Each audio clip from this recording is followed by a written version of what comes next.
Bom, galera, meu nome é Eduardo Chiota, mais conhecido como Chiota aí, né? E sou front-end developer, já faz quase 10 anos aí que eu... bem mais de 10 anos, na verdade, que eu mexo com front-end, trabalho com front-end há mais ou menos 10 anos. E vou falar aí para vocês um pouco sobre o conhecimento que eu adquiri aí ao longo do tempo, em termos de boas práticas de front-end e alguns padrões de interface, né, que eu acabei aprendendo como fazer em HTML e CSS. Então, se alguém tiver alguma dúvida aí, eu vou tentar acompanhar as perguntas no chat. E vamos lá. Nesse devcast, vamos focar um pouco mais em HTML e CSS mesmo, né? Não sei se vou mostrar alguma coisa de JavaScript, talvez uma coisa ou outra, caso dê um tempinho aí. E eu queria começar falando um pouco sobre boas práticas, né? Uh, Muita gente começa a fazer CSS e vai aprendendo a fazer as regras, né, dos seletores, as propriedades, mas aí não tem muita noção das coisas que acontecem por trás de quando você faz HTML e CSS, né? Então, isso dá vários problemas. Vai desde a galera que ainda está fazendo layout só usando div, span, né? Não tem muito conhecimento, não se importa muito com semântica. E tem o pessoal também que escreve CSS. Tá, então? Tranquilo? Tá, então?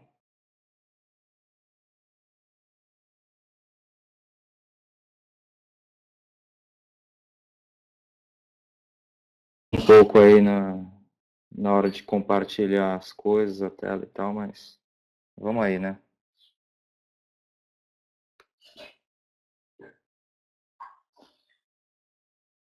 Pô, pois é, Bruno, acho que é um problema, né?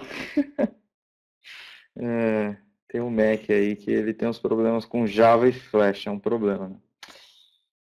Então, posso começar então? Tranquilo?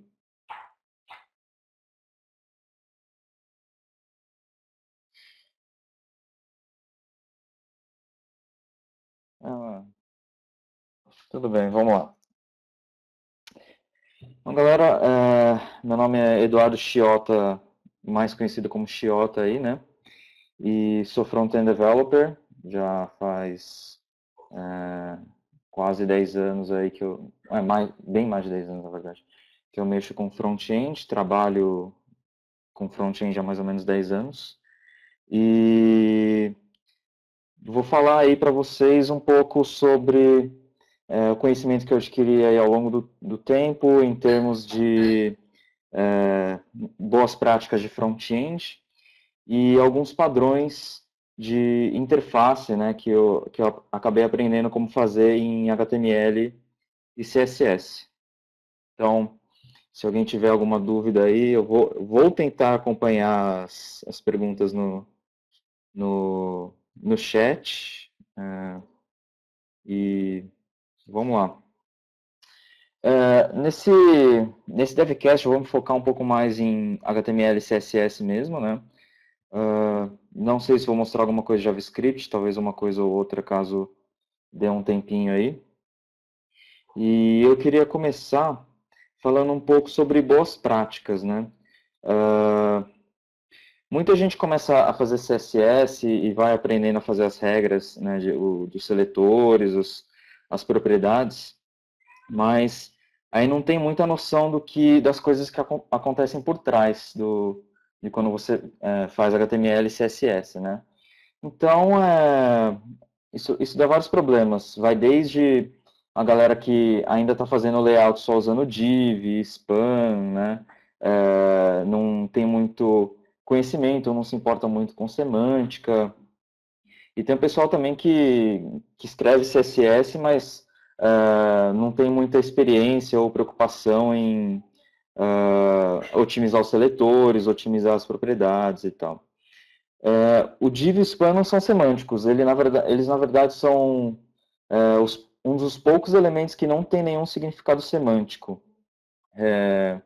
Então, quando, por exemplo, algum crawler tipo Google ou algum software tipo um screen reader lê o seu HTML, div é como se fosse nada para eles. O div e span, na verdade, são elementos unicamente utilizados para estilização, né, do conteúdo. Então, num, usando span e div, você não tem como criar hierarquia de seções de um documento ou indicar que um elemento é parágrafo e que o outro é título e subtítulo. Então, à medida que eu for construindo aí meio que esse tutorialzinho aí que no final a gente vai acabar montando, eu vou falando um pouco sobre semântica também, sobre coisas de CSS. Então vamos lá. Eu comecei aqui com um documento, tá?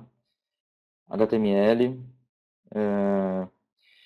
Para quem não conhece, eu me baseio muito sempre no HTML5 boilerplate, né? Para mim, o HTML5 boilerplate é um ótimo ponto de partida para quem quer começar a criar um site.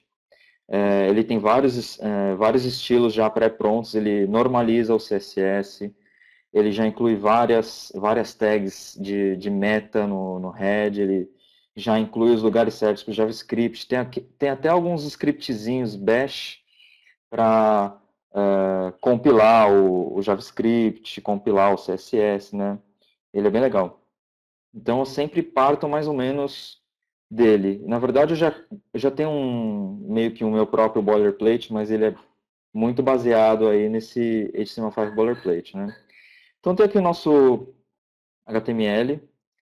Para começar, para quem nunca mexeu com HTML5, antigamente a gente usava uns doctypes gigantes, né? Então, doctype, strict, não sei o que lá, né? XHTML 1.0, 1.1, strict, tal. Mas no HTML5 você só precisa declarar isso e é o suficiente. E clientes mais antigos, né? Entenda IE, IE7, IE6, né? Que não entendem as tags do HTML5, eles vão interpretar isso como HTML4 normal. E o boilerplate também é bem legal porque ele define esses caras aqui, que são uma mistura de conditional comments com classes, né? Então o que acontece? Ele usa esses conditional comments para colocar a tag HTML, dependendo da versão do IE, ele coloca classes diferentes. Aí isso é legal para, em vez de usar um style sheet condicional, né, um style sheet separado para IE, dá para você estilizar só usando as classes. Aí vocês evitam um request a mais. Eu também acho que o HTML5 boilerplate ele é meio exagerado, né? Ele é bem agressivo. Então, por isso que eu acabei me baseando nele e acabei criando o meu próprio, que é mais ou menos ele reduzido, né? Então, é exatamente isso. Você pega o HTML5 boilerplate e vai tirando as coisas que não te interessam, as coisas que não são interessantes, e você acaba criando sua própria versão, né? Só para não ter que fazer toda vez, e ele já vem com algumas coisas muito úteis, né? Então, por exemplo, normalização do CSS para todos os estilos renderizarem da mesma maneira no IE. Ele já tem algumas coisas para normalizar estilo de formulário, então é bem útil partir dele, né? E é bom também ler o código-fonte dele, que serve como aí um aprendizado, né? É uma boa referência para aprender um pouco mais sobre front-end. Beleza. E, bom, falando mais sobre boas práticas, né? Eu vim de um background de produto, né? Então, eu já trabalhei em algumas empresas de consultoria, já trabalhei em agência de publicidade, mas meu background é produto.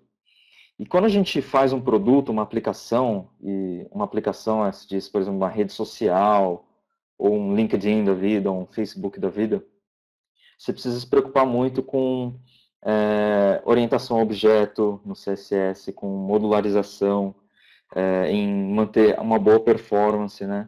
Então eu vou passar aí umas dicas de boas práticas de como organizar o HTML, o CSS, como lidar com a performance dos seletores, como escrever um CSS bacana, né? Então tá, partindo aqui como exemplo, né, a nossa página. CSS eu nunca economizo em comentários, por exemplo. Eu sempre uso bastante comentário. Começo sempre o documento especificando sobre o que é o CSS. Cada seção tem um bloco de comentário explicando o que é aquele bloco, né? Então eu uso comentários para especificar seções do HTML e subseções. Então, em primeiro lugar, a organização do CSS é muito importante se aprender a comentar sempre,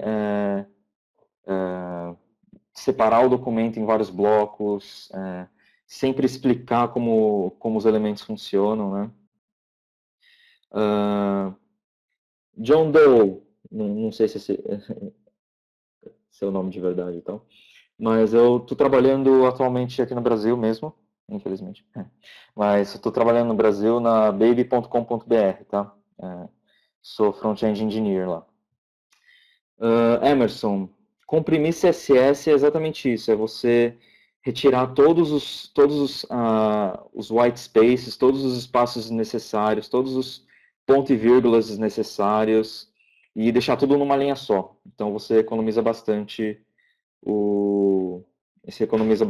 em termos de espaço de tamanho de arquivo, né? Vamos lá.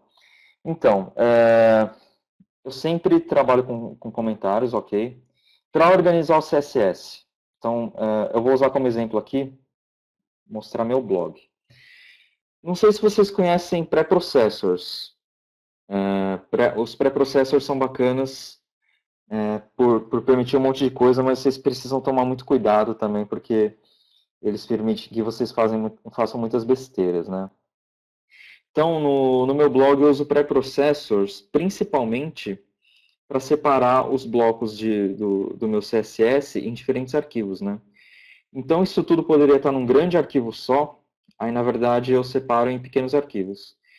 Então, como que eu faço essa modularização de CSS? Então, por exemplo, tem uma classe aqui,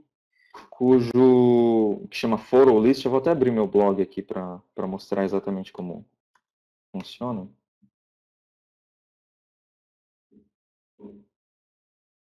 Eu tenho aqui no meu blog essas listas de fotos, né? Então, eu tenho a lista de fotos no Flickr e a lista de fotos no Instagram. Tudo bem que eu só tenho uma foto no Flickr, mas enfim. E essas duas listagens de fotos, elas usam a mesma classe. Então aí você já começa a ver as vantagens de você começar a modularizar o CSS, né? Você pode usar a mesma classe para diferentes trechos do site que utilizam o mesmo padrão visual. Então, para esses caras aí, eu tenho essa classe PhotoList, por exemplo. Percebam que todos os elementos aqui, eles meio que obedecem um namespace, né? Eles sempre estão dentro de PhotoList. Então, aqui nessa listagem de fotos, por exemplo. Deixa eu expandir aqui. Essas listagens tem duas classes, né? Tem o div ID Flix e o div ID Instagram, né? Eu poderia ter vindo aqui e ter feito isso, né? Flickr, LI, float left e tal. E aí eu viria aqui, ID Instagram. Só que percebam que eu repetiria os estilos, né? Então, por que não, em vez de usar ID aqui, usar uma classe? Se eu conseguir encapsular todo o comportamento dessa classe dessa listagem de fotos em uma única classe, eu vou conseguir utilizar essa mesma classe em vários lugares do site, sem ter que reescrever código, né? Então, isso que é bacana. Paulo, esse include é de um pré-processo, é do pré-processor, tá? É do Compass, nesse caso. Então, o que ele faz? Ele inclui... O Compass ele tem vários utilitáriozinhos bacanas, que, por exemplo, cadê o include aqui? Eu geralmente uso esses includes do Compass para gerar as regras para todos os browsers. Então, em vez de escrever isso aqui, né? WebKit, box, sizing, border box, Mozilla, box, sizing.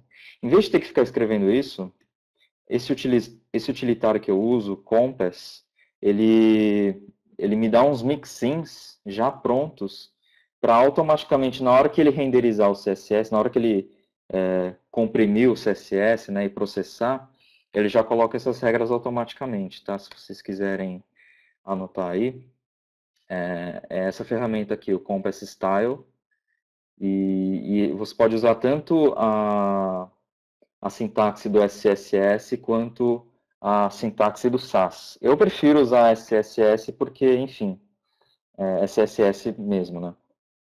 E ele é em Ruby, tá? Ele é uma gem. Então, se vocês vierem aqui, vocês têm que ter Ruby instalado no computador e Ruby Gems. E aí é bem simples de usar, tá? E é bem bacana porque ele te dá esses utilitáriozinhos para trabalhar com CSS de maneira mais fácil. Então, eu sempre encapsulo as classes, eu sempre tento encapsular o comportamento das classes, né? Outra coisa que eu tento fazer também é evitar muita herança. Então, por exemplo, eu já vi muita gente fazer isso aqui, né? Vamos lá. Quero estilizar essa listagem de fotos. Então, cada elemento cada LI dessa listagem de fotos. Então, o pessoal vem lá, container, sei lá, main section, Instagram, web, LI, image. Vocês não precisam fazer toda essa herança, né?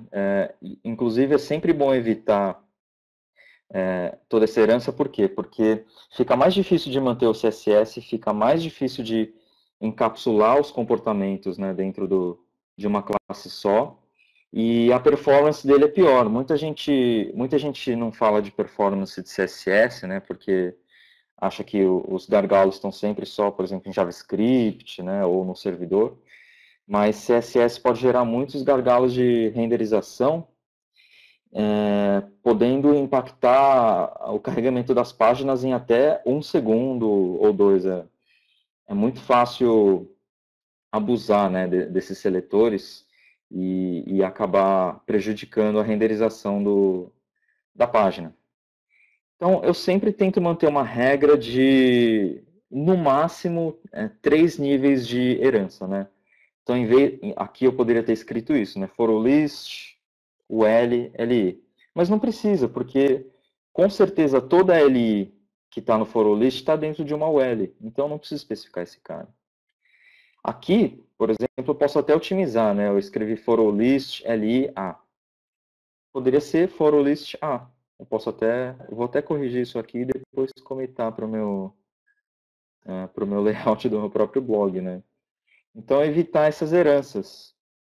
Quanto menos herança você tiver, mais fácil de manter o CSS, mais rápido ele fica e mais modular, né?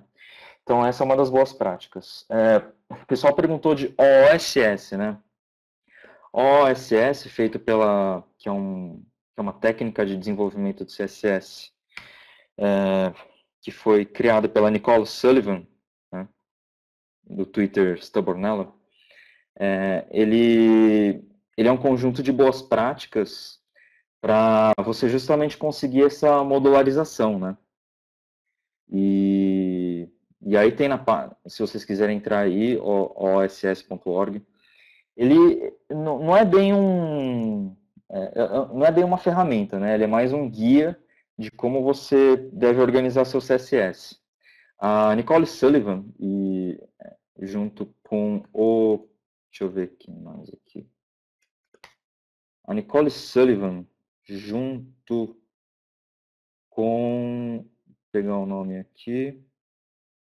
Ela também criou o CSS Lint, tá? Que é uma ferramenta para analisar os estilos do seu CSS. Foi o Zacas. Então, a Nicole Sullivan, junto com o Nicolas Zacas, que ambos trabalharam no Yahoo juntos, né? Eles criaram esse CSS Lint e ela criou esse negócio de Object Oriented CSS, né?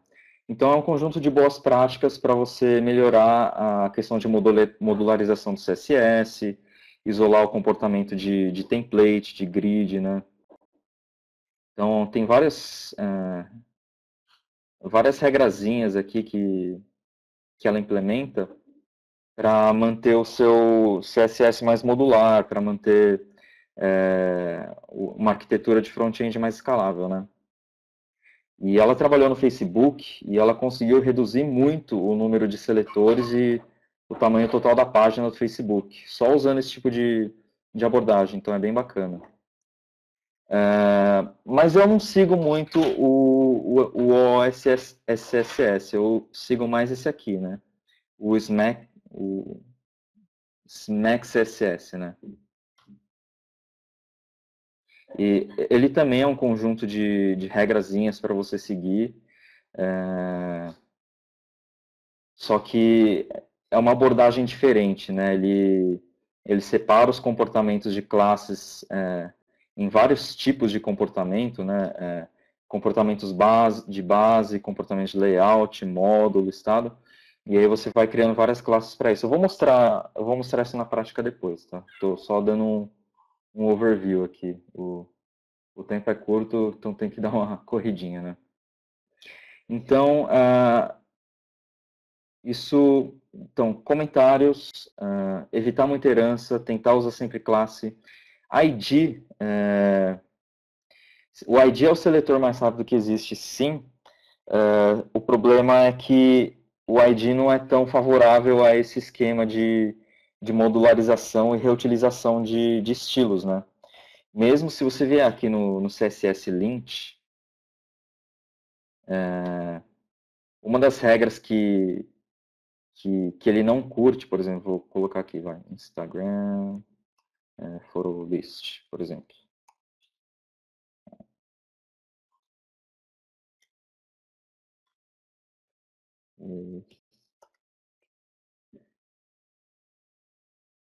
Então pode ver que ele dá um warning aqui, falando que, porra, 2 IDs no mesmo seledor. Sério? Você não precisa disso. Então, quando eu uso ID, geralmente é para contextualizar um elemento em específico, né? E que utiliza outras classes que dão mais atributos para ele. Pode parecer meio confuso, então deixa eu mostrar aqui na prática em outro projeto. Vou pegar um projeto que eu estou fazendo aqui. Vamos ver.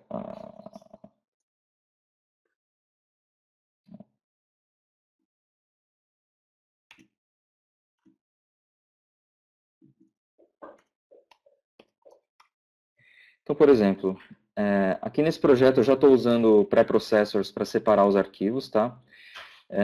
Mas no final, tudo isso é renderizado em um arquivo só, tá? Ele pega, concatena todos esses arquivos na ordem que eu especificar, né? Na ordem que está especificada aqui, e comprime. Então, é como se eu fizesse tudo num arquivo só.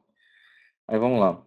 Por exemplo, eu tenho aqui um CSS que determina os estilos de botão, né?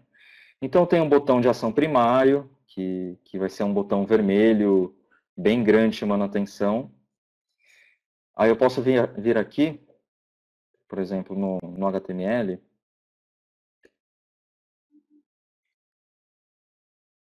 chegar aqui e falar assim, né? Class Primary Button.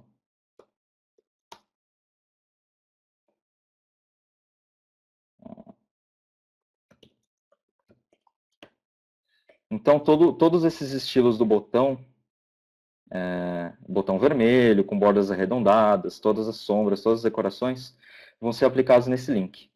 Só que aí, imagina que esse botão em específico, ele... todos os botões, por exemplo, de adicionar um produto ao carrinho, por exemplo, de adicionar o produto da página ao carrinho.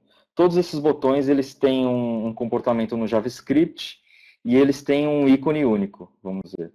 Então, aí você pode usar ID. Ele vai ser único sempre. Você só vai ter um na página e ele vai se repetir pelo site. Então, você pode criar no ID aqui. E aí, na hora de escrever esse CSS, né, vamos ver aqui embaixo, só como exemplo, eu posso só especificar aqui o ícone, sei lá. Estou dando só o exemplo aqui, tá? Isso não é funcional. E falar que, sei lá, ele fica para a direita. Então percebam que todo o comportamento do botão vermelho que está aqui, ele continua nessa classe que pode ser utilizado por outros botões. Mas esse botão em específico, ele tem o ícone dele e ele tem o comportamento dele. Então a gente usa esses dois padrões em conjuntos, né, para poder criar seletores mais leves, blocos mais leves e classes que podem ser reutilizadas. E por último, para falar de boas práticas de CSS, é sempre usar seletores shorthand, né? Então, sempre usar a versão compactada dos seletores. Então, vamos ver, por exemplo, background. Poderia escrever que o background desse elemento é cinza e ele também tem uma imagem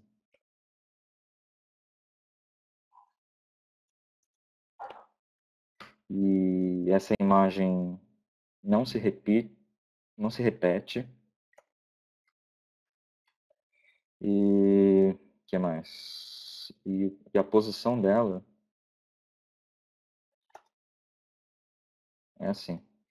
Então, em vez de escrever tudo isso, que consome 4 linhas no seu CSS, que consome vários caracteres, você pode usar sempre a versão shorthand, né?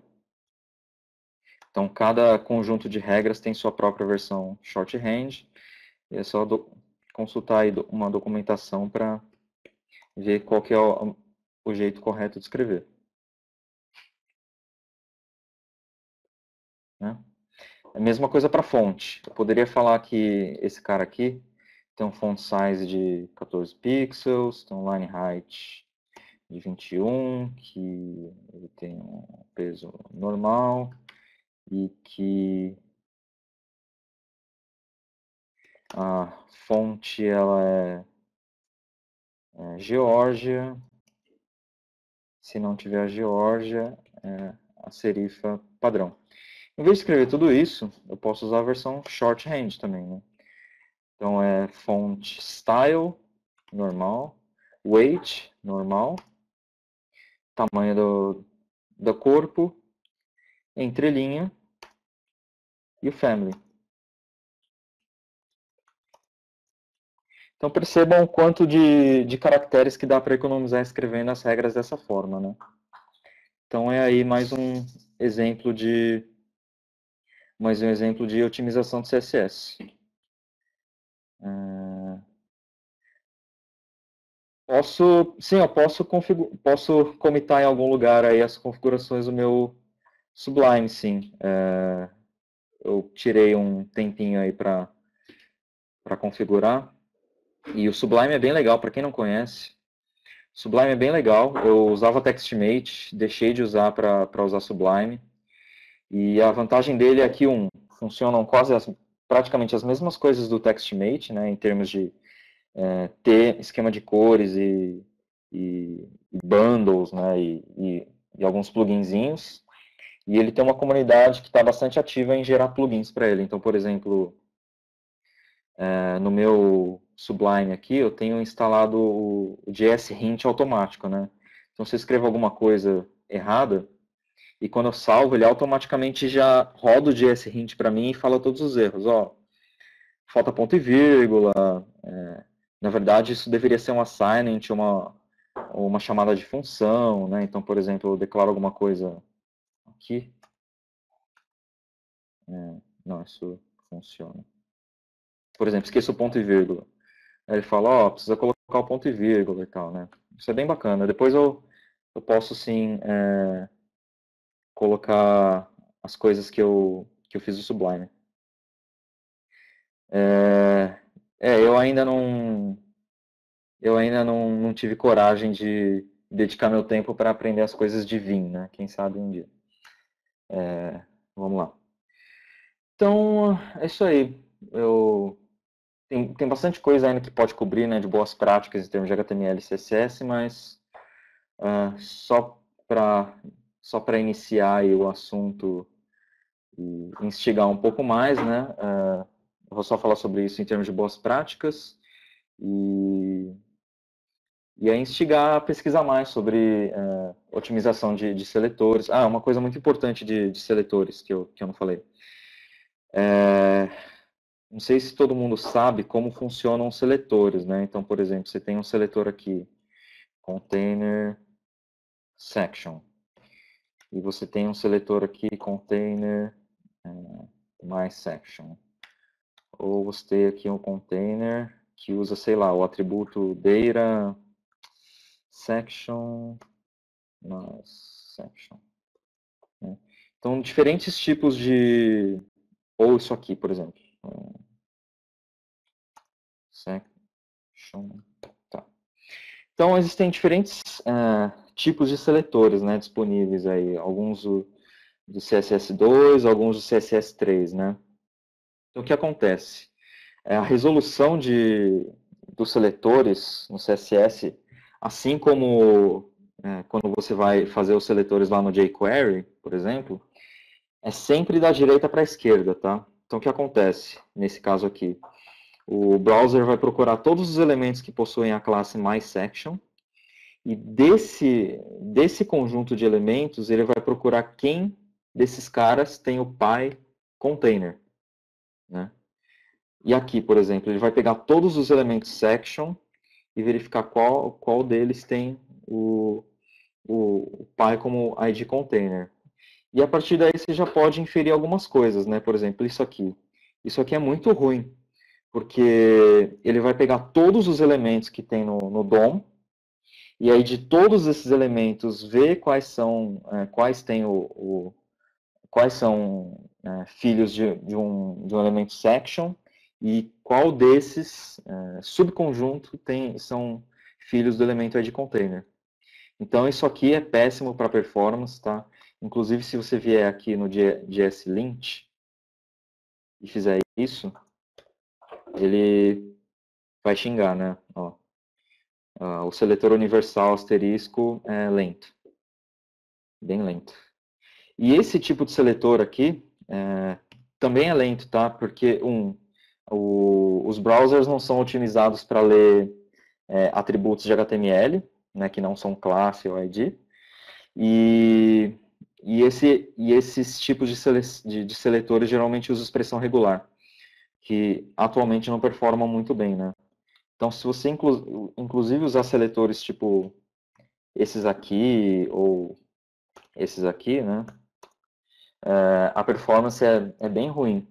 Não sei se vocês conhecem, mas o Inspector do Chrome ele tem uma ferramenta para analisar os seletores CSS. Né? Então, vou dar um refresh aqui.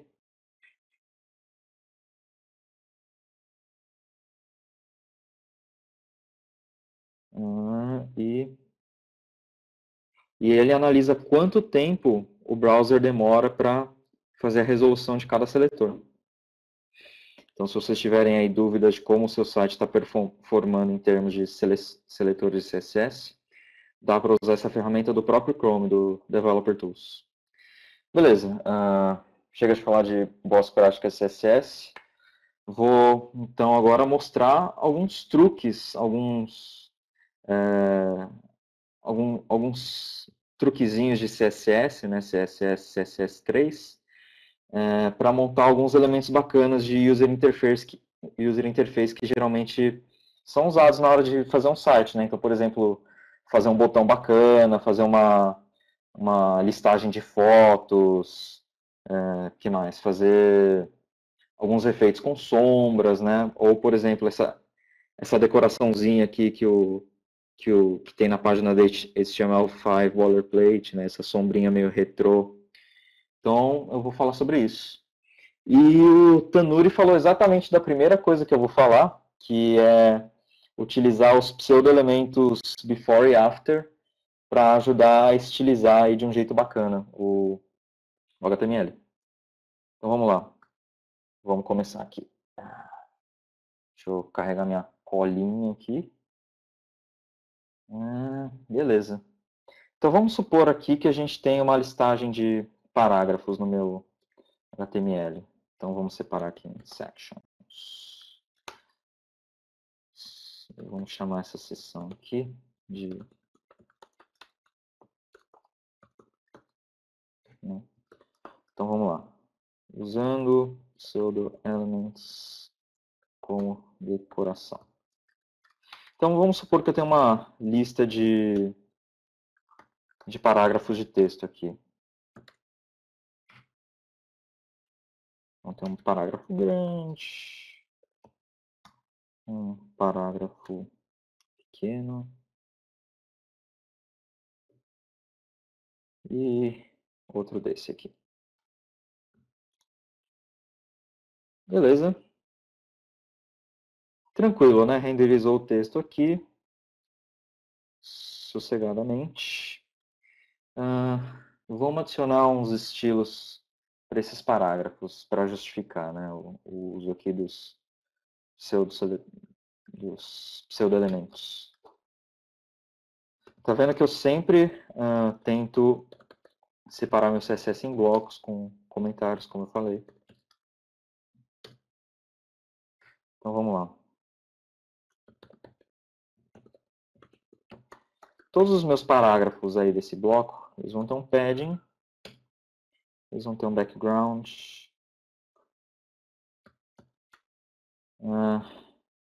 E, bom, margin border a gente vai deixar por enquanto de 1,5, né? Aqui em cima eu especifiquei que todos os parágrafos têm margin bottom de 1,5 em.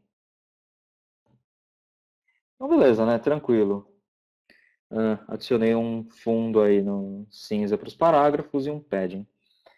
Agora imagina que eu quero incluir uma decoraçãozinha aqui entre cada parágrafo. Então imagina que eu tenho aqui, tem uma fonte bacana aqui no meu computador. Vamos lá. Eu tenho essa fonte bacana aqui no meu computador que tem vários ornamentos, né? Aí eu criei um PNG com esse ornamento aqui que eu gostei bastante. Então, eu fui lá no Photoshop e criei uma imagem com esse ornamento.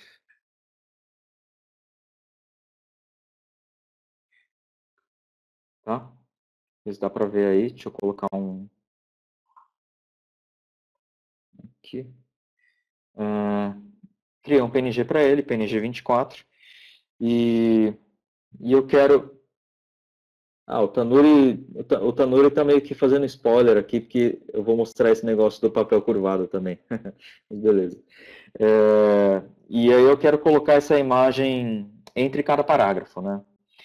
Eu poderia colocar vamos lá, nos velhos tempos, né? Eu poderia colocar uma div vazia aqui, só dando alguns exemplos. E aí colocar de background image esse cara aqui. Ou poderia colocar, sei lá, um span dentro de cada parágrafo, um span vazio, né? Ou poderia colocar de background no próprio P, só que nesse caso não vai rolar, porque já tem esse bloco cinza, né? Ou poderia colocar, sei lá, uma imagem mesmo. mas não é esse o esquema, né? A gente quer que toda a decoração seja feita a partir de CSS, a gente quer manter o HTML semântico e não quer ficar criando elementos a mais para estilizar. Então, para fazer isso, a gente vai usar na verdade um só, né, nesse caso.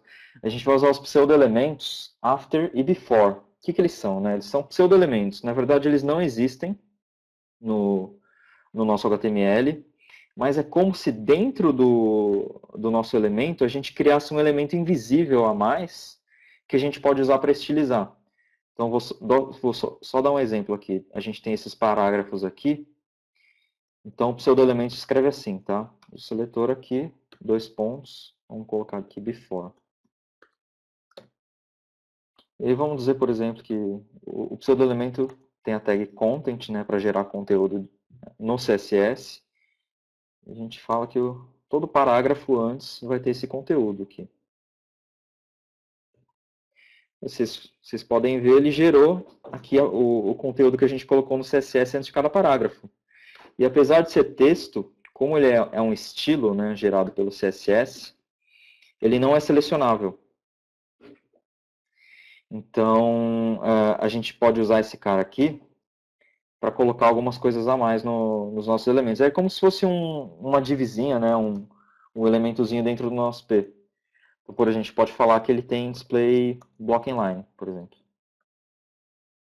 E a gente pode falar que ele tem uma largura tal, uma altura tal, e que ele tem fundo rosa, por exemplo.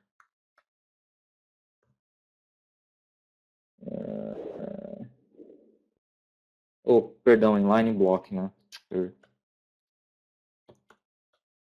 Pronto. E pode ver que ele gerou esse cara aqui como se fosse uma divisinha dentro do P.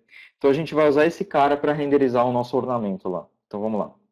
A gente vai usar o after, tá? Só por questões conceituais, que o ornamento vai vir depois do parágrafo. Então a gente vai usar o after. Beleza, conteúdo vazio. Isso aqui é um safeguard para ele realmente renderizar o pseudo-elemento, tá? Ele vai ter display block.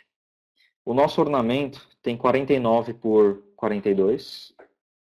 Então a gente vem aqui 49 pixels, altura de 42 pixels. E beleza, vamos ver como está até agora. Tá, e aqui ele ficou dentro do nosso P, né? Então o que a gente vai fazer? A gente vai usar uns truquezinhos aí de CSS. O primeiro truque é fazer com que ele, mesmo estando dentro do P, parece que ele está fora. Então a gente vai usar position absolute para isso. Vamos lá. Position absolute, só para testar aqui. Left 0, top 0. Eu vou deixar bottom, né? E ele foi parar no canto da página. Por quê?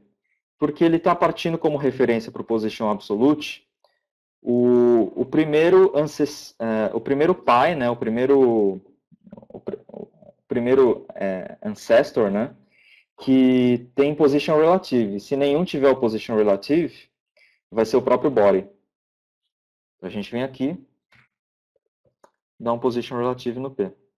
Beleza. Então ele está aqui embaixo. O que a gente quer fazer? Primeiro passo é deixar ele para fora do nosso elemento. Segundo passo, deixar ele centralizado. E terceiro passo, colocar mais largura entre os parágrafos. Então vamos lá. A gente vai colocar ele, em vez de colocar ele totalmente no left, a gente vai colocar 50% left. Só que como colocando 50%, né, o 50% é aqui, ele vai ficar um pouco para a direita. Então a gente dá um margin left de menos metade da largura dele, que é o quanto ele tem que ir para a esquerda, né? Então agora ele está centralizado.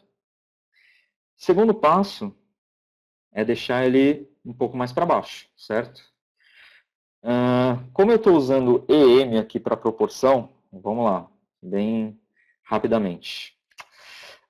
O tamanho do nosso parágrafo está com font size 1EM, né, 100% aqui. Na maioria dos browsers, 100% é 16 pixels. Então, beleza.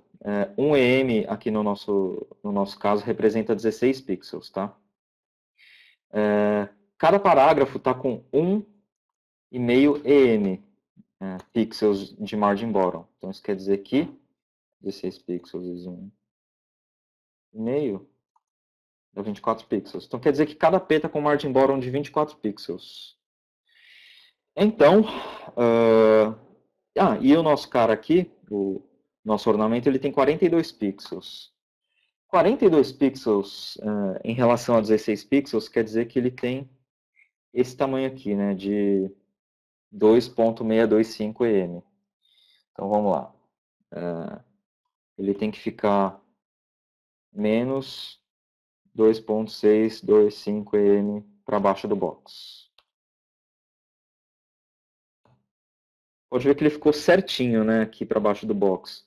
Mas vamos dizer que em vez de ficar certinho, eu quero que ele fique 24 pixels para baixo do box. 24 pixels é 1 EM, né? Então, se a gente somar aqui, ó, 2.625 mais 1,5, a gente descobre que ele tem que ficar esse tanto para baixo. Beleza, quase lá. O espaçamento está certinho. Só que agora a gente precisa aumentar o tamanho entre os parágrafos. Quanto? É o tamanho de... Então, ele já tem o margin bottom de 24 pixels. Aí, além dos 24 pixels, ele tem que ter mais os 42 pixels do ornamento e mais 24 pixels embaixo do ornamento. Só para cortar o caminho aqui, isso vai dar... Bom, aqui é bem fácil, né? 4 é esse valor aqui, mais 1,5. Então, quer dizer que isso vai dar 5.625 EM. A gente sobrescreve aquele margin bottom de 1,5 EM do P. E tá aí, tá quase lá, né?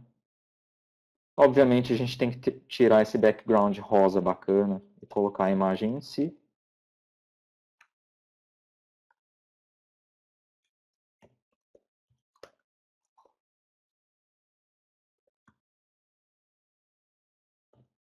E tá aí, nossos parágrafos já têm um ornamento entre cada um deles, sem precisar colocar elementos a mais no HTML. Agora, vamos dizer que eu sou bem detalhista e eu não quero que o último tenha um ornamento, né? A gente pode fazer isso com o seletor Last Child. Vem aqui.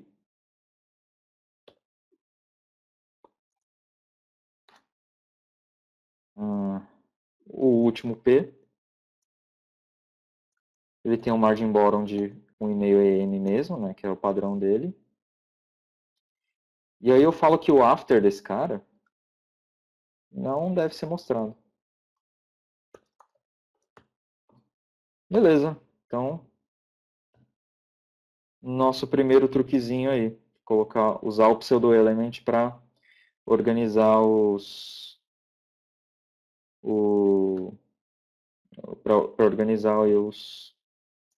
para estilizar alguns elementos, beleza?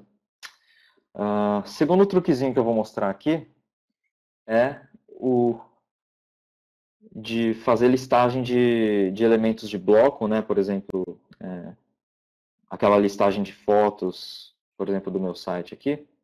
Como fazer isso sem usar float? Então vamos lá. Criar um novo bloco aqui.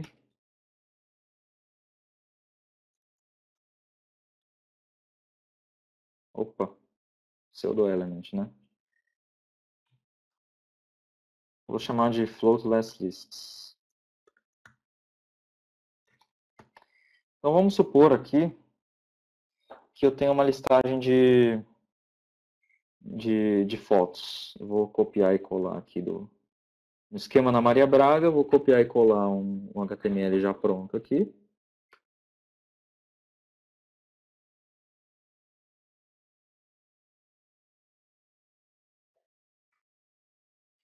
Então, beleza. Vamos dizer que eu tenho uma listagem de fotos aqui desses gatinhos.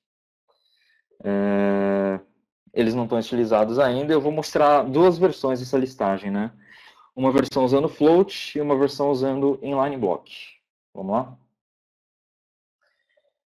Então, aqui no essa seção ela está com a classe Floatless Block Lists, que é o que eu vou usar lá no CSS. E essas duas listagens eu coloquei dentro de duas divs, né, para contextualizar. Tem o flow, melhor ainda, né? Eu vou colocar essa classe na própria UL e eliminar essa div.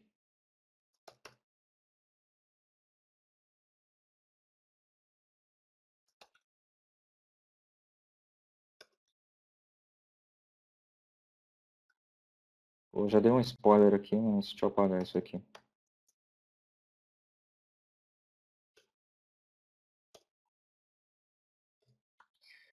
Beleza? Então tem a listagem de fotos aqui. Então a primeira coisa que eu vou fazer é estilizar essas listas aqui e dar colocar alguns estilos a mais. Então, floatless block lists. Vou tirar esses estilos de bullet das ULs, tá?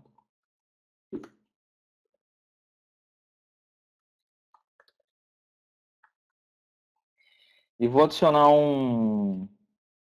vou adicionar também um background nelas e um padding para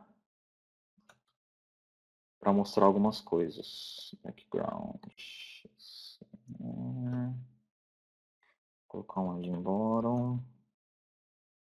E um padding.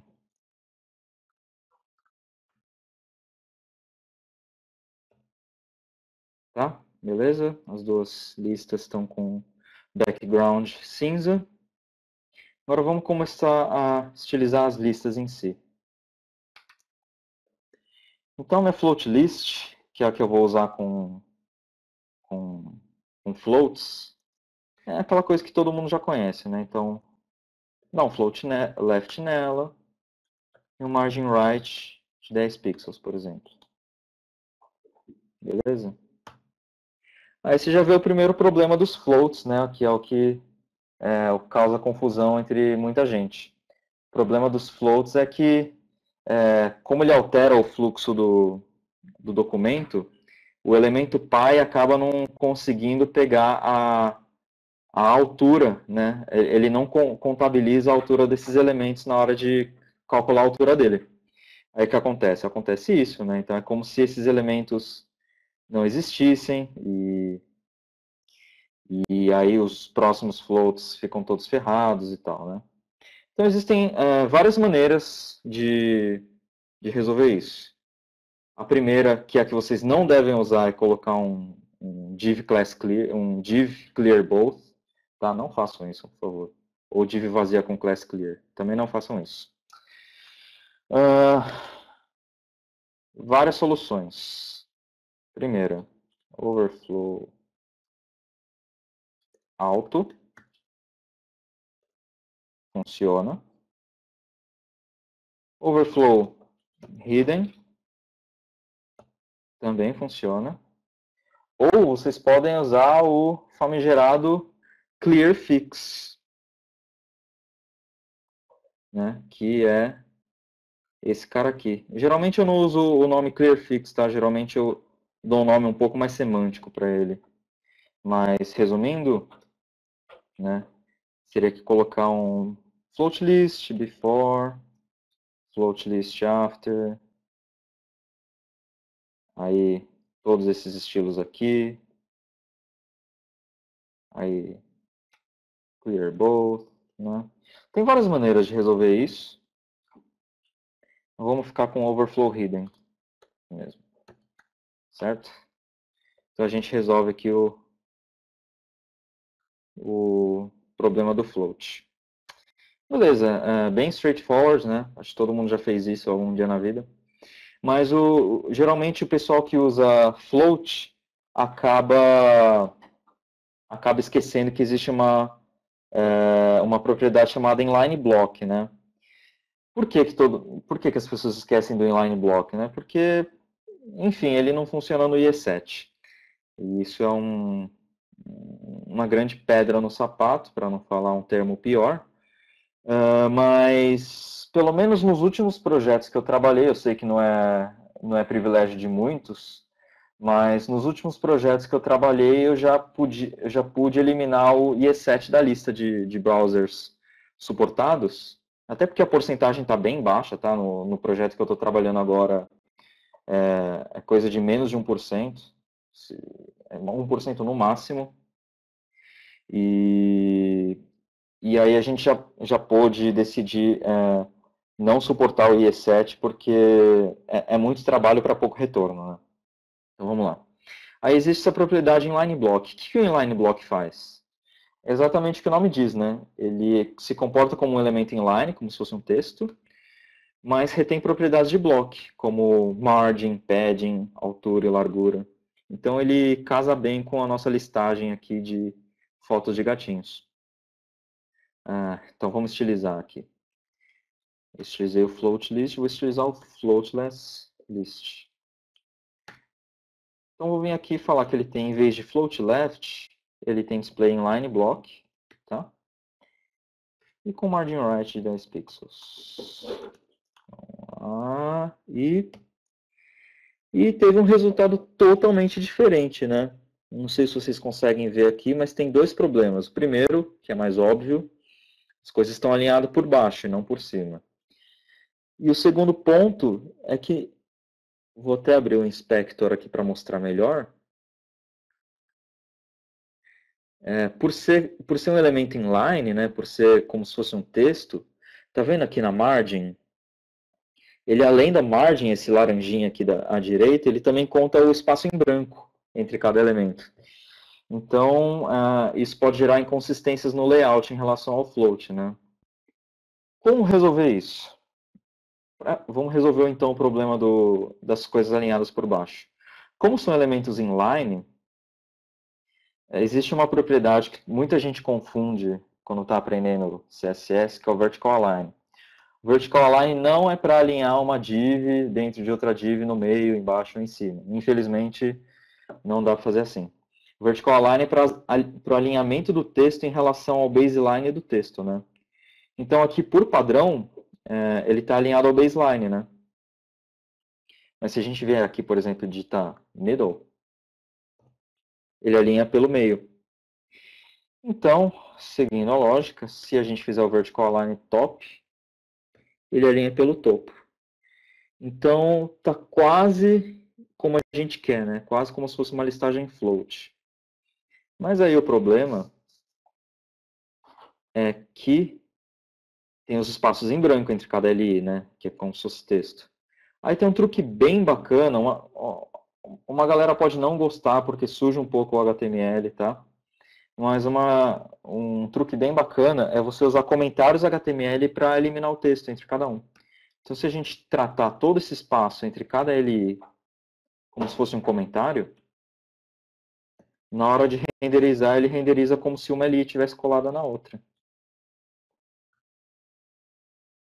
Vocês vão ver aqui que agora está alinhadinho.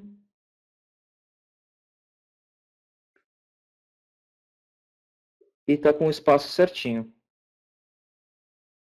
Outras soluções para isso é mudar o jeito como você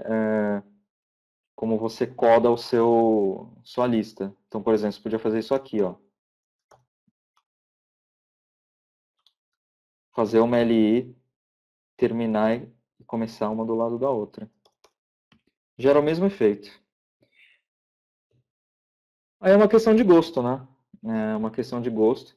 Eu, particularmente, tenho usado esse negócio de comentário porque eu acho que o ganho que você tem usando inline block é muito bacana, porque não sei se vocês já chegaram a ver, sabe, como quando você tem floats de diferentes elementos e cada um tem uma altura, chega uma hora que as coisas começam a quebrar, né? Usando inline block, não. Ele sempre segue o fluxo dos elementos, né? E fica tudo sempre alinhadinho. Então, tá aí outra dica bacana. Tem mais alguém aí com problema de áudio? Tá todo mundo me ouvindo? Beleza. Então, vamos prosseguir para a próxima dica. Próxima dica, fazer uns botõezinhos bonitos. Vamos lá. Então, geralmente quando se fala em CSS3, né,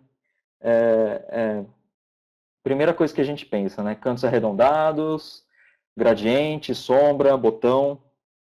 E é bem isso, né? A gente estava esperando isso por tanto tempo e finalmente pode começar a usar sem ter muito medo de ser feliz. A não ser que o seu gerente, PO ou chefe ache que todos os sites devem ser o mesmo em todos os browsers, se vocês tiverem esse problema, aí não dá para ser tão feliz, mas quem não tiver esse problema pode ser muito feliz com o CSS3. Eu misturei aqui inglês, português, né? Uma festa. Eu vou escrever em português aqui. Botões CSS3 bonitos. Beleza? Vamos lá. Então imagina que eu tenho bem straightforward aqui. Tenho aqui meu botão, tá?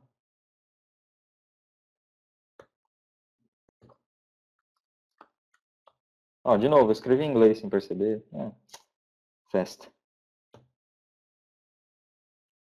Então tá, o link é uma coisa sem graça, as pessoas não têm muito, a não ser que elas estejam realmente interessadas, não tem todo aquele atrativo de você clicar. Então vamos transformar isso num botão, né? Então, vou abrir mais um bloco aqui.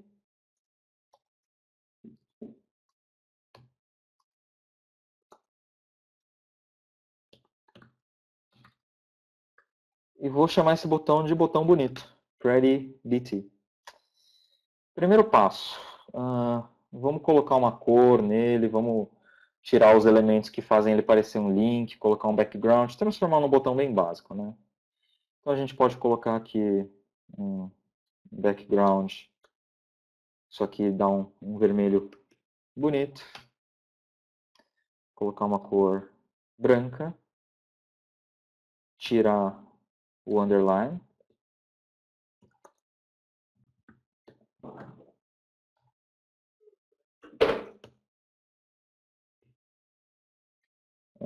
e, obviamente, colocar a classe no link, senão não dá certo.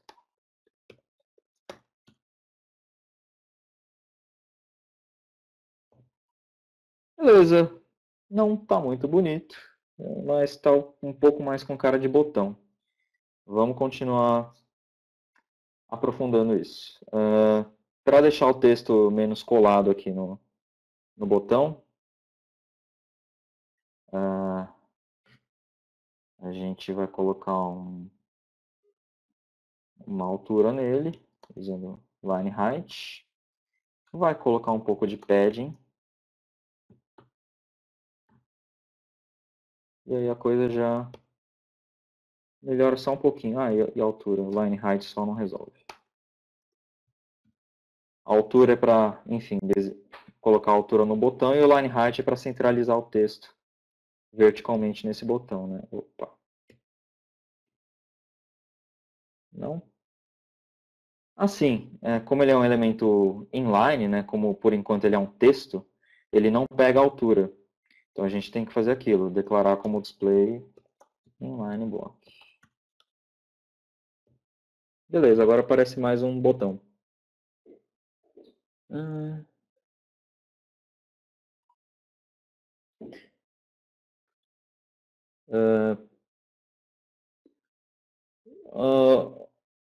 Learners from somewhere in the jungle. As pessoas deveriam escolher nomes melhores, mais fáceis. Então, learner from somewhere in the jungle.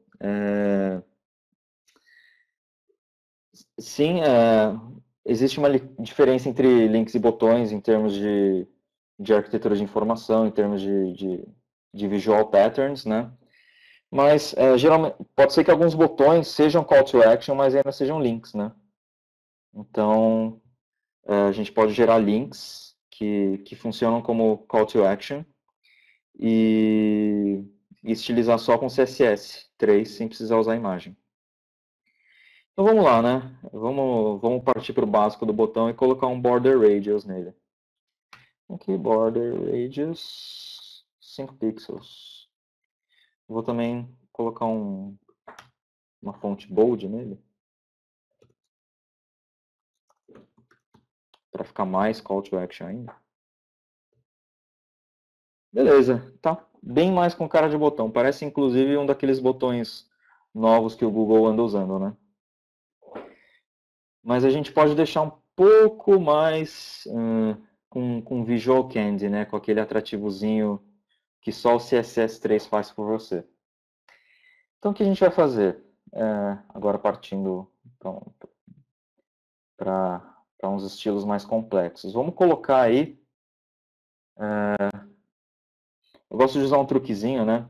Para parecer que o botão está levantado, né? Saltando da tela. Eu gosto de usar Border Bottom aqui. Então, Border Bottom.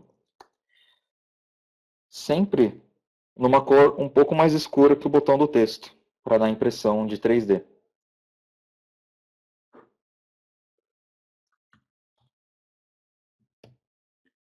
Então, ó, parece que está saltando um pouco da tela aqui, né? Tem uma bordazinha aqui embaixo que está dando um pouquinho de volume. O que mais a gente pode fazer? A gente pode dar um Box Shadow para ele, fazer esse botão gerar um pouco de sombra na página. Então, não sei se todo mundo conhece as regras de Box Shadow. O primeiro é o deslocamento horizontal, né, para a esquerda. O segundo é o deslocamento que a gente quer 0. O segundo é o deslocamento horizontal, de cima para baixo, 2 pixels de cima para baixo. O terceiro é o blur, e aí a gente coloca a cor, que era um preto com 40% de opacidade. E agora tem uma sombrinha simpática aqui no nosso botão. Já está ficando bem bacana, né? Dá para a gente incrementar um pouco mais. Vamos colocar um gradiente nele para colocar uma iluminação. Gradiente é sempre uma coisa chata de escrever em CSS3. Existe um site aqui que ajuda a fazer isso, que é o CSS3 Please, que aí ele já dá todas as regras para todos os prefixos, né? É só você mudar os valores. Então aí ele já te mostra como vai ficar e já gera para todos os prefixos.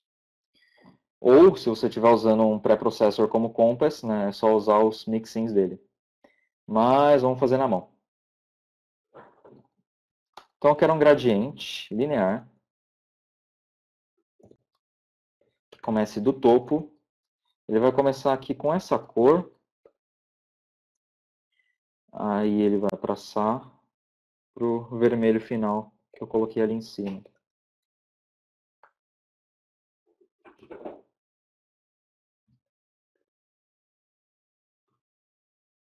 Tá? Pode ver que eu deixei duas regras background aqui, né? Uma é a cor e outra é o linear. O que acontece? Browsers antigos vão ler essa cor aqui, vão renderizar, vão chegar aqui e tentar atualizar o background de novo, mas vão ver essa regra e falar, opa, não conheço isso, e não vão renderizar. Então eles vão acabar ficando só com essa cor aqui.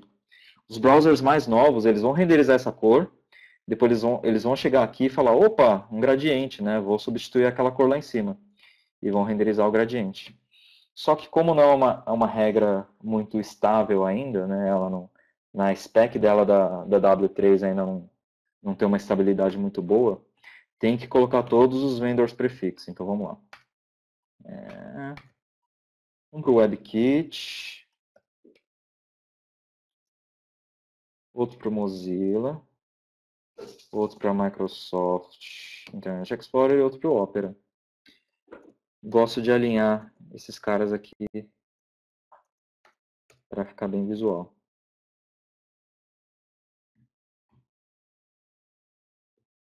Então, beleza. Eu não sei se no vídeo aí vocês vão conseguir ver, mas aí deu um gradientezinho, deu para dar um volume, né? Aqui em cima está mais claro e aqui embaixo está mais escuro. Então parece que o botão aí ele tem uma superfície meio curvada. Por último, para deixar esse botão bacana, eu vou dar um efeito de letterpress no texto. Então é como se o texto estivesse um pouco afundado no botão. Então a gente usa para isso o Text Shadow. Eu vou gerar duas sombras para ele. Não sei se todo mundo sabe, mas dá para você colocar múltiplas sombras no mesmo elemento. Então a gente vem aqui, coloca uma sombra sem deslocamento horizontal, um pixel para cima, tá? Com um background preto com 80% de opacidade. Então, o que isso vai gerar? Isso vai gerar uma sombrinha aqui em cima que parece que o texto está letterpressed aqui no botão, né? Sim, dá para usar o inset também, com box shadow e inset também, é uma boa dica. Inclusive dá para combinar, né? Dá para você fazer o gradiente para dar o volume e aí usar o box shadow inset aqui para dar um pouquinho de luminosidade. Eu vou fazer isso aqui só para mostrar. Posso colocar uma vírgula aqui para colocar uma nova regra. Então eu quero que tenha 0, 2 pixels, 2 pixels. Vou colocar uma sombra branca, tá? 255, 255, 255. E eu vou especificar que essa sombra é projetada para dentro do elemento e não para fora. Então pode ver que aqui em cima, ó, deu uma sombrinha a mais branco. Beleza? E aí vamos só terminar o nosso letterpress. Gerei uma sombra para cima para dar esse efeito. E aí eu posso gerar outra sombra para baixo. Isso é só para dar um chance a mais. Tá? Uma sombra branca com, sei lá, 25% de opacidade. Quase imperceptível, mas se a gente der um zoom aqui, ó, dá para ver bem tudo o que está acontecendo. Tá vendo que ele gera uma sombra preta para cima e uma sombra mais clara para baixo, para dar esse efeito de luminosidade. Aí aqui está o gradiente, aqui está aquele box shadow inset, aqui o border bottom e o box shadow para baixo. E a gente já tem um botão bem bonito e clicável. Vou diminuir um pouco aqui a sombra do branco, acho que ficou um pouco demais. Diminuir para 15%. Beleza? Agora só tem um problema. Se eu começar a colocar o texto desse botão muito grande,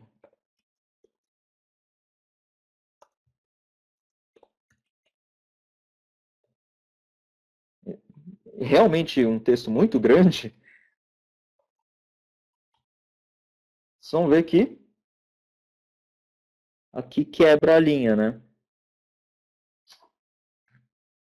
Então, a gente pode vir aqui e falar que não quer que quebre linha na hora de renderizar o texto.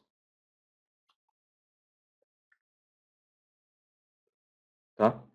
E aí ele nunca vai quebrar a linha em espaços em branco usando essa regra aqui, o white space no wrap. Então é uma maneira de praticar um estilo de codificação defensiva, né? Tudo bem que dificilmente um botão vai ter esse tanto de texto, mas a gente nunca pode duvidar do talento do mundo para essas coisas, né? E aí, por último, vou colocar aqui um esquema para colocar o botão pressionado. Eu vou colocar no hover, tá? Para ficar mais fácil de vocês verem. Mas eu não gosto de colocar o efeito do pressionado no hover, porque se vocês forem pensar em termos de usabilidade, não faz sentido alguém passar o dedo em cima de uma tecla do teclado, por exemplo, e ela já ficar pressionada, certo? Você só pressiona a tecla quando você, enfim, pressiona a tecla. Então, o botão só deve ficar pressionado quando clicar, né?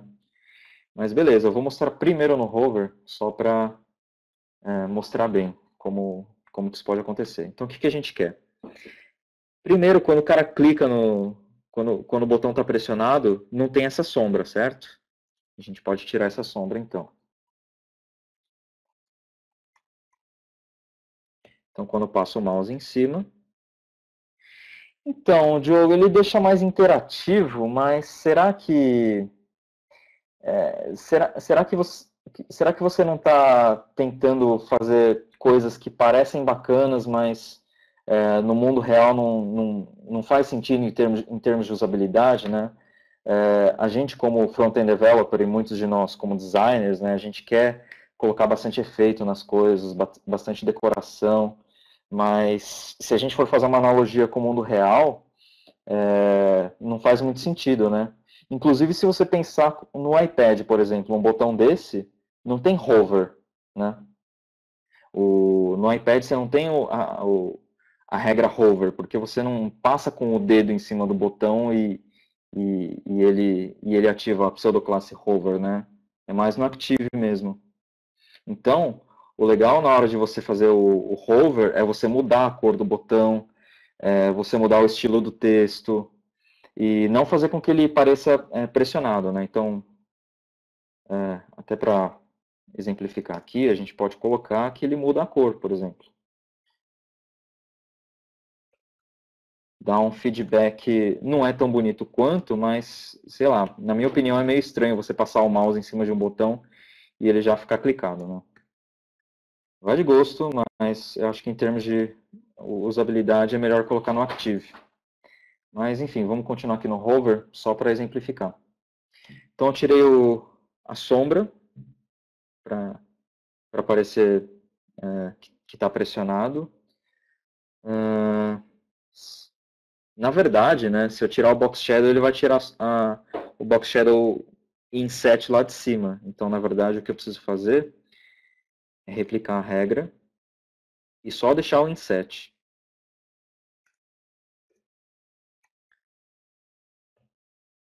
Beleza. Agora a gente precisa fazer duas coisas, né? Tirar esse border bottom aqui, que é como se o volume 3D fosse tirado, então é como se o botão entrasse dentro do site. E só tirar o border não funciona, né? Então a gente também precisa mover esse botão para baixo. Para facilitar, né, em vez de ficar misturando pixel e EM, eu vou falar que essa borda tem... quanto que ela tem? Tem 0,25 EM de borda, tá? Que é equivalente aos 3 pixels. Um pouco mais, na verdade. Mas tudo bem. Então o que a gente vai fazer? Tá, o border border tem 0,25 EM. Primeira coisa que a gente vai fazer é falar que não tem border bottom. Então, né? Só que ainda não parece que está sendo clicado. Parece que a gente só está tirando os estilos. Para dar essa impressão de que está clicado, a gente tem que mover o botão para baixo. Então a gente dá para ele um Position Relative e fala que o top dele é esse 0,25 que o Border Bottom tinha. Juntando tudo, né? Opa, parece que está clicado aqui. Dá para brincar um pouco mais, dá para colocar uma cor um pouquinho mais escura, né, para parecer que a luminosidade mudou. Mas a ideia é essa. Beleza? Dá para mexer com as sombras para parecer que o botão não só ficou no nível, né, da página, mas como ele entrou de vez na página. Dá para fazer várias coisas. Então, é bacana fazer isso. E para ilustrar aquele esquema de SMAC CSS ou CSS, né, de utilizar classes diferentes com responsabilidades diferentes, vamos imaginar que eu quero esse mesmo botão, só que maior. O que a gente faria? A gente poderia chegar aqui e criar uma classe assim, sei lá, Pretty Big Button. Funcionaria? Funcionaria. A gente poderia falar que ele tem uma fonte maior, uma altura maior, mas não é esse a ideia. O que é a ideia? É a gente chegar aqui e poder falar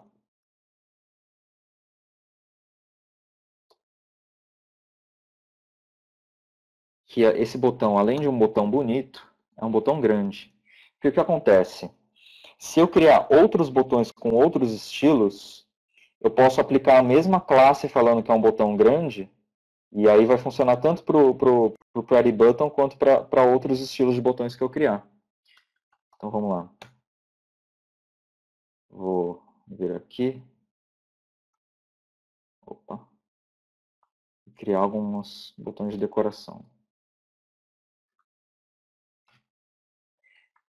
Então eu quero que o meu large BT tenha um font size maior.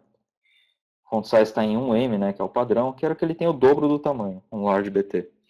Como eu setei a altura, a altura da linha, a entrelinha, e o padding e o border proporcional ao tamanho da fonte, só de eu mudar o tamanho da fonte, ele já vai mudar o tamanho do botão inteiro. Então, tá vendo? Só de aplicar a classe large BT, ele já usa os mesmos estilos do Prairie BT, só que maior. Então, se eu criar outro botão aqui, por exemplo, verde, vamos ver aqui, por exemplo, vamos criar outro botão, vai. Melhor ainda, eu vou criar uma outra classe decorator. Um botão de confirmação. O botão de confirmação, em vez de vermelho, ele vai ser verde, tá? Só que ele vai ter os mesmos estilos, vai ter a mesma borda, vai ter os mesmos sombreamentos, etc. Só que em vez de vermelho, ele vai ser verde. O que eu posso fazer? Posso simplesmente criar uma classe que o botão continua sendo semanticamente um botão bonito, um Prairie BT, continua sendo um Large BT, só que ele vai ser um botão de confirmação também. A gente pode vir aqui e transformar esse gradiente em um gradiente verde. De novo, no estilo Ana Maria Braga, vou criar um que está pronto aqui. Tirar meu bolo já pronto do forno.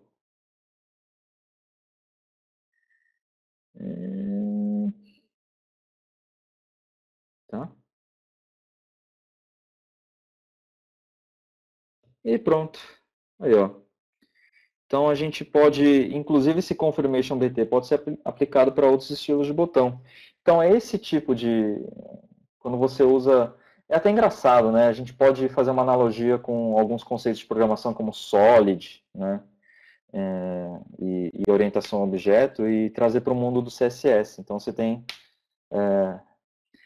esses conceitos de, por exemplo, Single Responsibility, né? Que é uma classe responsável por só um papel, e aí você usa várias classes para vários comportamentos. Então é bem bacana pensar no CSS assim.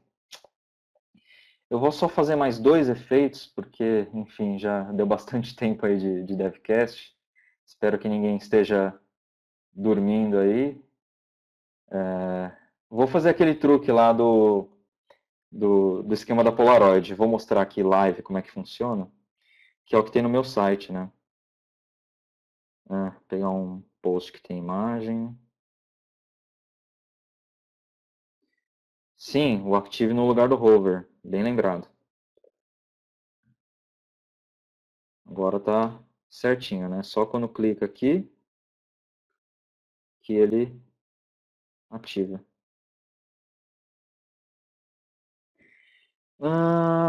Meu blog tá aqui. Então vamos lá, esse post aqui. Meu blog não é muito atualizado, mas é de coração.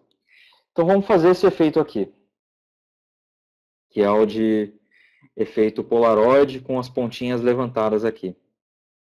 Vou mostrar mais ou menos como é que funciona a coisa aqui. Vamos dissecar o CSS. Na verdade, o que acontece é o seguinte.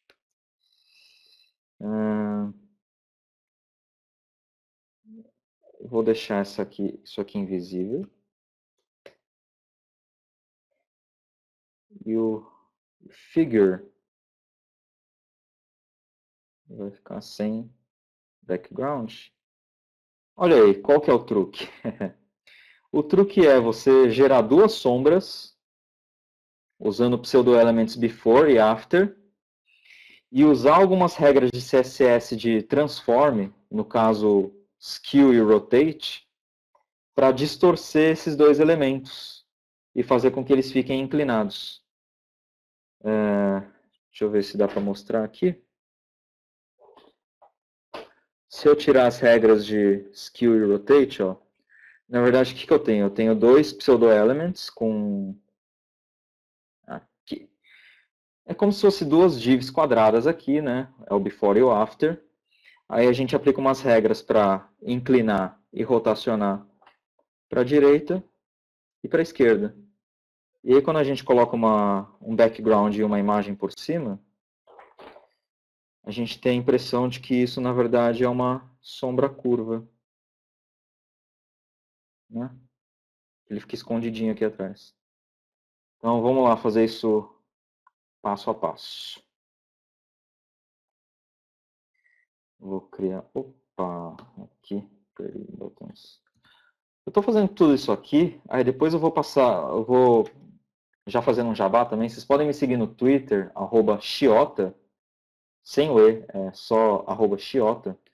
E aí, provavelmente amanhã ou durante o fim de semana, eu vou mandar isso aqui para o GitHub, para vocês poderem usar como referência, poder forcar e etc.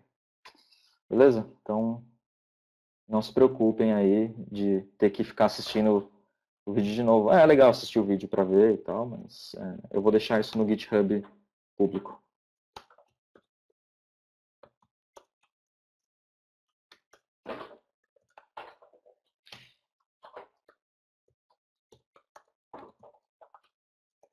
Beleza? É muito simples. Tem uma div aqui.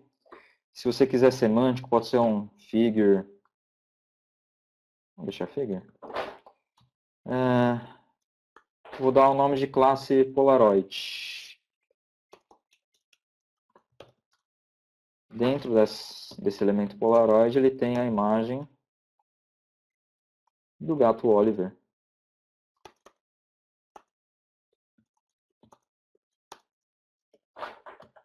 Beleza? Então a gente tem aqui, né, nosso gato Oliver sem nenhuma decoração. Então vamos começar a codar o estilo Polaroid aqui.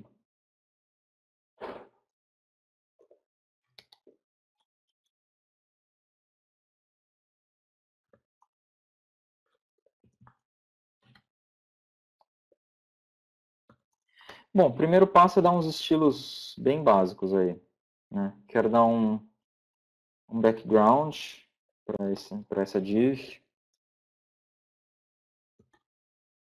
Quero limitar o tamanho dela. Quero que ela tenha 30% dessa coluna aqui do sitezinho. Centralizar esse cara. E dar um border aí de 10 pixels. Da mesma cor do background. E aí o que acontece, né? Acontece que 30%, a nossa foto do gato é muito grande para 30%, para o frame de 30%. Então aí já entra até um conceito aí para quem assistiu o Devcast, acho que teve aí algumas semanas de responsive design. A gente pode aplicar um conceito de responsive design nesse estilo da Polaroid. Né? Então o gato, em vez de ter a largura da própria imagem, a gente fala que ele tem 100%, ocupa 100% do elemento. Né? Então beleza. A gente tem o gato aí no nosso framezinho.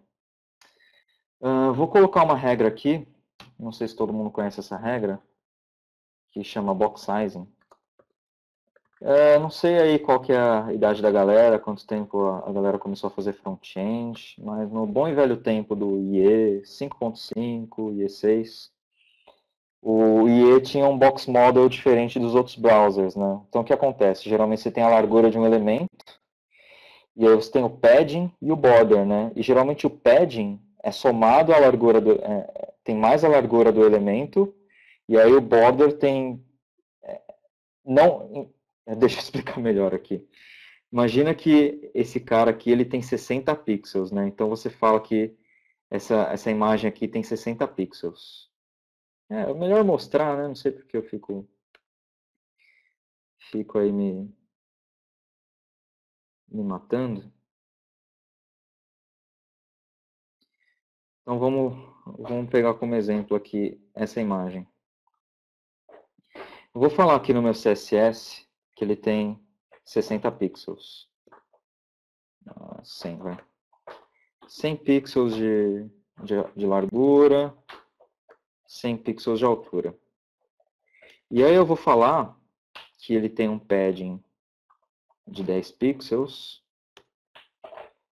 e um border de 10 pixels preto.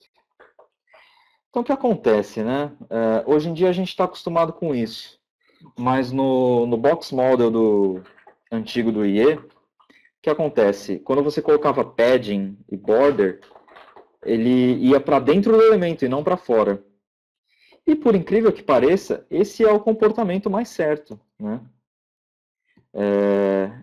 Esse seria o comportamento certo em termos de, se você pensar em termos práticos, né? Você determina a largura de um elemento e aí o border e o padding ficam para dentro dessa largura, né? Porque senão o que acontece? Você sempre tem que fazer o cálculo, né? Ah, o meu elemento tem 100 pixels. Se eu colocar um padding de 5 pixels e um border de 5 pixels, meu elemento vai ficar no total com 120 pixels, né? Então tem que fazer sempre esse cálculo. E isso é muito complicado quando você usa larguras em porcentagem, porque se isso aqui tivesse 100%, o padding e o border iam além do 100%.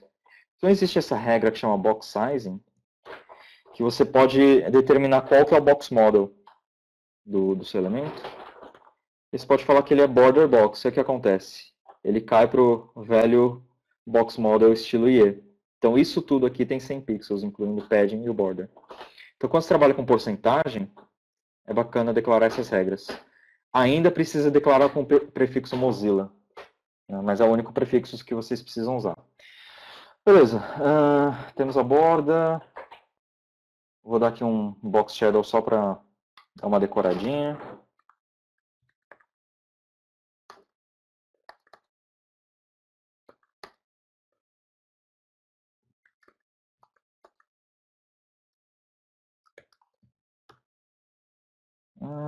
Um box shadow para dentro e para fora.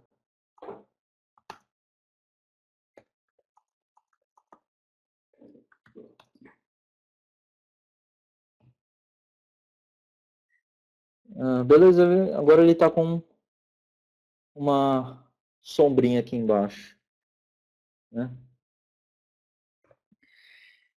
Beleza, vamos começar a fazer o efeito de fato. Como eu falei, a gente vai usar os elementos before e after, né?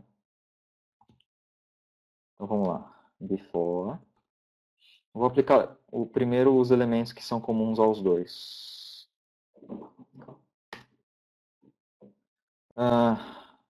Declaro o conteúdo vazio. Vou falar que a largura dele é mais ou menos 50%. Por enquanto eu vou deixar o background transparente, eu acho. Igual eu fiz lá no Firebug, perdão, no Chrome Inspector, só para ficar claro o que a gente está fazendo, né? E a imagem invisível. Quero que isso tenha 100%, altura de mais ou menos 55%. Esses números aqui eu fui dando uns tweaks até chegar na configuração que eu queria, tá? E eu vou aplicar aquela borda, né? Que vai servir para a gente simular nosso page curl aí. Então o segredo todo está nesse box shadow aqui, com 10 de blur, preto com 30% de opacidade. Deixa eu ver aqui que eu não comentei aqui.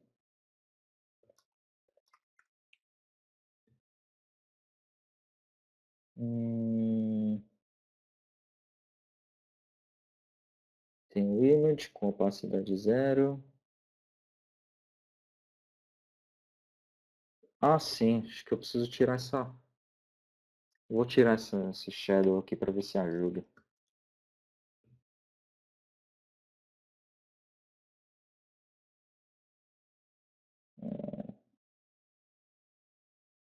Assim, faltou mais alguns estilos aqui importantes, né? Tipo... vamos ver... Isso aqui vai estar posicionado de maneira absoluta.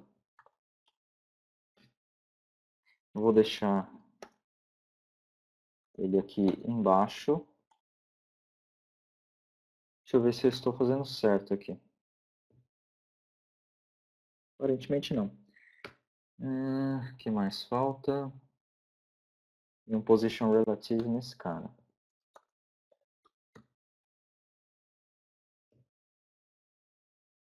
Agora sim. Então essa é a sombra que está no nosso pseudo-elemento. A gente tem aqui o... Vou até colocar um borderzinho aqui. Vou deixar esse border mesmo. Né? Então a gente tem o nosso elemento before e o after, eles estão na mesma posição. Então o que mais a gente tem que fazer? Demos o shadow, largura, posição, etc. Mas estão todos para a esquerda, né? Então vamos aplicar primeiro todos os estilos para sombras da esquerda, depois a gente cria uma seleção só para os da direita, tá? Então a gente tem que vir aqui e usar a regra transform do CSS3. O transform ele aceita algumas funções que a gente vai usar para distorcer o nosso. O primeiro é o skew, que é o que vai deixar o elemento... perdão, isso aqui precisa ser com os prefixos também. WebKit, Mozilla, MS e Opera. Pelo que eu li recentemente, a Microsoft acho que dropou o prefixo dela para algumas regras CSS3. Eu acho que esse transform inclui nisso. Então tá vendo que ele deu uma inclinada aqui no... Ele deu um skew mesmo, né, nesse pseudo-elemento. A gente vem aqui dar um rotate também. Esses valores aqui, de novo, eu fui configurando, né, até chegar do jeito que eu queria. Então, beleza. Tá quase lá. Talvez deixar uns 2 pixels mais para baixo. Beleza? E aí, só falta jogar esse cara que está esse after aqui. Na verdade, ele precisa ficar do outro lado, né? E a direção do skew e do rotate precisa ser oposta. Então, a gente fala aqui que o left não é mais 3 pixels, na verdade, ele é alto. A gente joga o right, na verdade, para 3 pixels. E aí, todas essas regras de transform, em vez de ser negativo, eu deixo o valor positivo.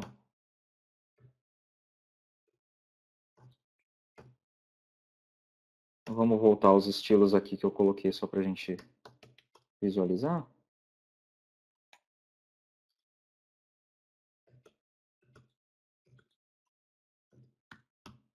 E faltou mais alguma coisa aqui que eu me engane. Muito importante. Isso aqui precisa ter um z-index negativo para ficar embaixo de tudo. Olha só. E there you go. Aí a gente tem o nosso... O nosso esquema aí de Polaroids. Beleza?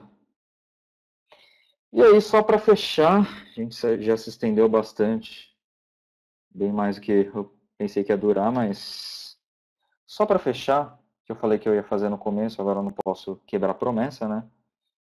Fazer o estilo de texto igual que tem aqui no HTML5 Boilerplate, né? Esse estilo de sombrinha meio... Esse estilo de design dele é uma coisa meio construtivismo russo, né? Tudo em all caps, com esse drop shadow aqui, né? Com esse efeito 3D, com chapado, com estrela e tal, né? A gente vai replicar aqui. Então vamos lá. Vou chamar de retrotext. E para exemplificar isso,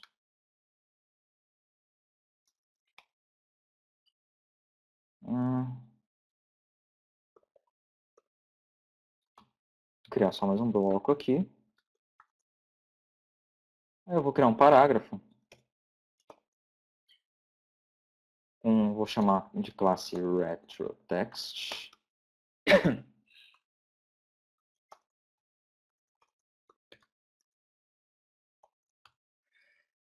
Beleza. A gente vem aqui, texto normal, padrão. Então vamos jogar alguns estilos para ele. Bom, primeiro de tudo, vamos colocar isso bold aumentar o tamanho, colocar tudo em letras maiúsculas. Colocar um pouco mais de estilo, né? Eu usei a mesma classe nos dois, muito bom. Vou usar só Retro aqui.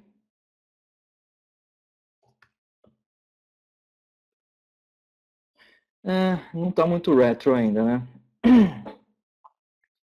Então a gente vem aqui e coloca uma cor nele, colocar um vermelho claro.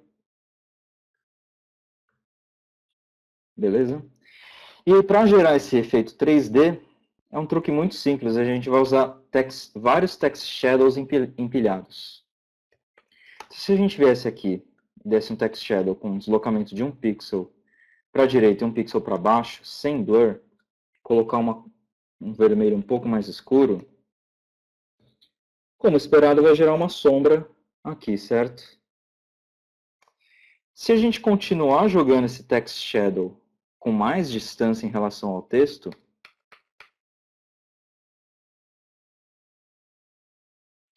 então múltiplos text shadows aí,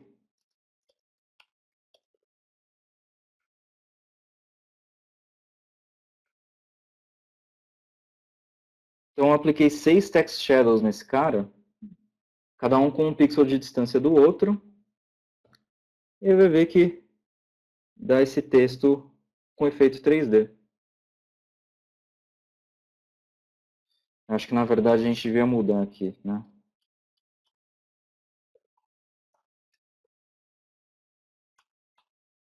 Parece mais word art do que outra coisa. Beleza? Bom, e a gente já estourou bastante aí no tempo, mas ficaram aí algumas dicas de CSS, alguns truquezinhos usando pseudo-elements, usando algumas regras de CSS3 e HTML que eu queria mostrar. Espero que vocês tenham aproveitado aí com... Deixa eu voltar aqui, né, para ver, para todo mundo ver minha cara de cansado aqui. Opa, tô até despenteado aqui. Pentear meu cabelinho, como diria o Marcelinho. Bom, espero que vocês tenham gostado. Tem muita coisa que dá para ver em relação à otimização de front-end, tem muita coisa que dá para fazer em termos de truques de CSS, né? É um assunto muito vasto. Recomendo vocês seguirem alguns blogs como CSS Tricks, seguirem alguns caras muito importantes na comunidade front-end lá fora, né? Porque são eles que determinam realmente como as coisas acontecem. Então, a Nicole Sullivan, que eu mostrei de OCSS. Ô, Emerson, pode acessar o próprio site do ocss.org, né? Que aí você pode baixar e ler toda a documentação. Então, a Nicole Sullivan, Nicolas Akas, ele se foca mais em JavaScript, mas manja muita coisa de CSS. Paul Irish, o Chris Coyer do CSS Tricks, né? Sigam a Lista Part, é um dos melhores blogs que tem. E caras como Jeffrey Zeldman, Eric Meyer, que é o cara que meio que inventou, né, o Reset praticamente. Quem mais? Ethan Marcotte, que é o cara que começou a pregar o Responsive Web Design. Posso deixar aí também junto com no GitHub uma lista de referências aí de blogs e pessoas para seguir. Tem muita coisa para aprender hoje em dia, semântica, Responsive Web Design. O Reinaldo Ferraz mesmo vai dar uma palestra muito bacana na Tableless Conference de HTML5, Y, ARIA e tal. E é isso. Bom, qualquer dúvida, se vocês quiserem, tem meu site, né, xiota.com, tem meu Twitter, @xiota, sem o E, tem meu blog, tem meu Twitter, meu LinkedIn também, me procurar, eu tô por lá. E se tiverem qualquer dúvida, é só mandar uma mensagem, só mandar aí um tweet, e que eu sempre vou tentar responder aí o quanto antes, da melhor maneira possível. Se vocês tiverem aí interessados em aprender mais, às vezes eu dou uns cursos no How to Code, do Fnando, né, acho que é howtocode.com.br. Vou dar um curso de Responsive Web Design em agosto, se não me engano, julho ou agosto. Vou dar palestra na Tableless Conference, na QCon. Não sei se vou dar na RubyConf, preciso confirmar. Eu recebi um e-mail, mas eu não entendi muito bem. Mas, enfim. Mas eu vou dar palestra na QCon e na Tableless Conference, já está confirmado. E vou na Tableless e na QCon vou falar de Responsive Web Design e tocar em algumas coisas de técnicas de CSS. Beleza? E é isso, espero que vocês tenham gostado. E aí, qualquer coisa, só me mandar perguntas, me mandar um tweet aí que eu sempre vou tentar responder, beleza? Valeu aí por todos a ficarem até essa hora da madrugada e abraço.